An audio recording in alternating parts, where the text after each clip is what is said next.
আমি শুরুতে যাওয়ার আগে একটু শেষে আসি। গত কয়েকদিন আগে আব্দুল হান্নান একজন সমন্বয়ক ঢাকাবাসীর, সে কি বলল যে তাদেরকে অনেক নেগোসিয়েশন করে 3টা পদ দিতে হয়েছে। প্রধান উপদেষ্টা নাহিদ আর উপদেষ্টা কি আসিফ, এই 3টা পদ দিতে হয়েছে কি অনেক কষ্ট করে, অনেক নেগোসিয়েশন করে। তাহলে বাকি যে 7টা উপদেষ্টা এটা কোথা থেকে এসেছে? প্রথম আলো আর ডেইলি স্টার থেকে এসেছে, যারা আমাদের 2000 মানুষের রক্তকে হাইজ্যাক করেছে। খুব সিম্পল কথা, এই সরকার গণমুখী সরকার হয়ে উঠুক।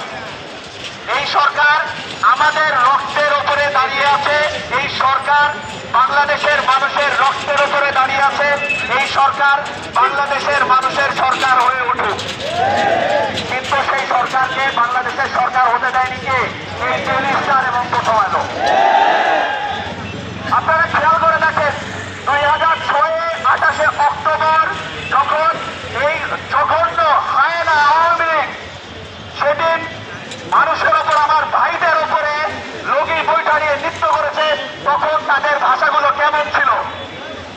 তারা আওয়ামী লীগের পক্ষে, ফ্যাসিবাদের পক্ষে সেদিন বক্তব্য দাঁড় করিয়েছিল, ন্যারেটিভ দাঁড় করিয়েছিল, দেশের স্বাধীনতার সংগ্রাম। আর তারপরে কি করলো? তারপরে 111-এর পিছনে কারা দায়ী, কারা খুশি হলো আমরা সবাই জানি না। আমাদের দেশের উপরে 15 বছর ধরে চাপিয়ে দেওয়া এই ফ্যাসিবাদের পিছনে একমাত্র কলকাঠিকে প্রথম আলো, ডেইলি স্টার, মোদি এবং এই মাহফুজুল আমরাই হচ্ছে আমাদের পিছনে সমস্ত কুকীর্তির পেছনে এরা দুইজনই ভাই। এই এলিট কালচারাল সোসাইটি যারা আমাদেরকে মানুষ বানিয়ে রাখতে চায়, ডিহিউম্যানাইজ করে রাখতে চায়, তারা শুধু আমাদের সাধারণ মানুষদের উপরে অত্যাচার করেছে বা আমাদের উপরেই শুধুমাত্র খড়গস্ত হয়েছে এমন না। এই বাংলাদেশে 2টা জিনিস সব থেকে ইম্পর্টেন্ট অস্তিত্বের জন্য।